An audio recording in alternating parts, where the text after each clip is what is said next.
Samsung Galaxy tab S9 series officially announcement হয়ে গিয়েছে এবং এই 9 সিরিজের টোটাল 3টা লঞ্চ করা হয়েছে। তবে আজকের ভিডিওতে আলোচনা করব এইগুলোর মধ্যে সবথেকে বড় ভাই যেটা আছে আলট্রা ভ্যারিয়েন্ট, এইটাকে নিয়ে কি কি স্পেসিফিকেশন থাকছে, লাস্ট ইয়ারের থেকে কি কি চেঞ্জেস নিয়ে আসা হয়েছে এবং বাংলাদেশে এটা কি দামে পাওয়া যাবে, আদৌ পাওয়া যাবে কিনা, সবকিছুই বিস্তারিত জানাবো। প্রথমে যদি ডিজাইনের কথা বলি, এইখানে লাস্ট ইয়ারের মতোই কিছুটা পরিবর্তন করা হয়েছে, মেজর কোনো পরিবর্তন নাই এবং স্পেকের দিক থেকে মোটামুটি সিমিলার। আমি বলবো 100-তে 100, যেহেতু এইগুলো হচ্ছে প্রিমিয়াম ক্যাটাগরির ট্যাবলেট, তাই ডিজাইনের দিক থেকে এবং বিল্ড কোয়ালিটির দিক থেকে কোনোভাবে কমতি তো পাবেনই না। এখানে সামনে কর্নিং গরিলা গ্লাসের প্রোটেকশন থাকছে, অ্যালুমিনিয়ামের ফ্রেম থাকছে এবং অ্যালুমিনিয়ামেরই ব্যাক প্যানেল পাওয়া যাবে। সব মিলায়ে টোটাল ওজন হবে 732 গ্রাম। সো বুঝতে পারছেন সলিড একটা বিল্ড কোয়ালিটি, সেই লেভেলের ডিজাইন, সবকিছু মিলায়ে একদম অস্থির লেভেলের একটা জিনিস। এস পেনের সাপোর্ট তো থাকছে, যেহেতু এটা স্যামসাং এর ট্যাব, স্যামসাং এর ডেস্কের সাপোর্টও থাকছে।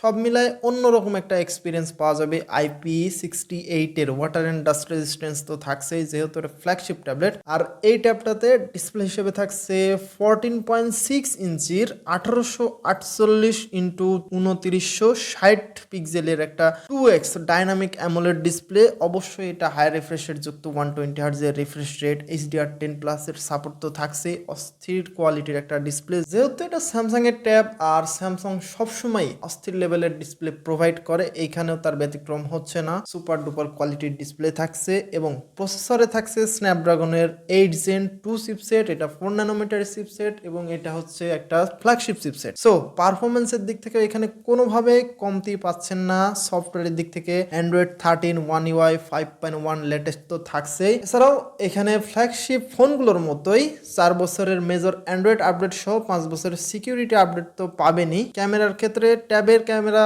একটু কম থাকে, তারপরে এখানে পেছনে দুইটা ক্যামেরা থাকছে। জার্মান ক্যামেরা 13 মেগাপিক্সেলের এবং আরো একটা থাকবে 8 মেগাপিক্সেলের সেন্সর। সো ট্যাবে মোটামুটি এভারেজ কোয়ালিটির ক্যামেরা পাওয়া যায় বলা যায়। আর সেলফি ক্যামেরা হিসেবে ফ্রন্টে থাকছে দুইটা ক্যামেরা, দুইটাই 12 মেগাপিক্সেলের। সো এইখানে মোটামুটি ক্যামেরা সেটআপ আমি বলবো ঠিকই আছে। স্টেরিও স্পিকার থাকছে, তবে এখানে 4টা স্পিকার এবং AKG'র সাউন্ড সিস্টেম। স্যামসাং এর AKG সাউন্ড সিস্টেম যারা ইউজ করছে তারাই বুঝতে পারবে যে এটা কোন লেভেলের সাউন্ড প্রোভাইড করে। সো এখানে সাউন্ডের দিক থেকেও একদম প্রিমিয়াম লেভেলের একটা এক্সপিরিয়েন্স পাওয়া যাবে। এছাড়াও এখানে Bluetooth 5.3, USB Type-C port, under display fingerprint sensor, তারপরে ওয়্যারলেস স্যামসাং ডেস্ক, এই সব কিছু তো থাকছেই। সব মিলাই অস্থির একটা প্যাকেজ। এছাড়াও এই ট্যাবটা 12GB এবং 16GB র্যাম ভ্যারিয়েন্টে পাওয়া যাবে এবং স্টোরেজ হিসেবে 256GB থেকে 1TB পর্যন্ত স্টোরেজ থাকছে। অবশ্যই এখানে ফ্ল্যাগশিপ ক্যাটাগরি স্টোরেজ এবং র্যাম ইউজ করা হয়েছে।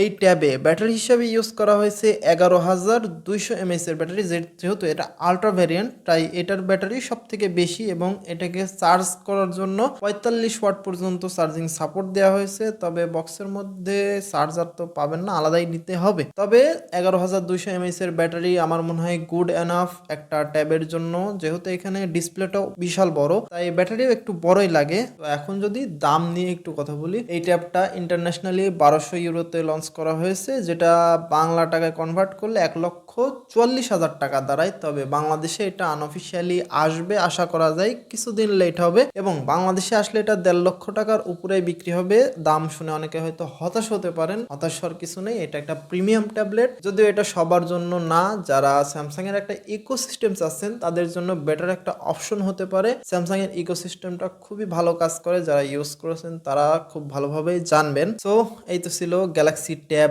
S9 আলট্রাকে নিয়ে একটা ফুল স্পেসিফিকেশন ভিডিও। আশা করি আর কোনো কনফিউশন নাই। কোনো কনফিউশন থাকলে অবশ্যই কমেন্ট সেকশনে জানাবেন। দেখা হবে নেক্সট কোনো ভিডিওতে। সবাই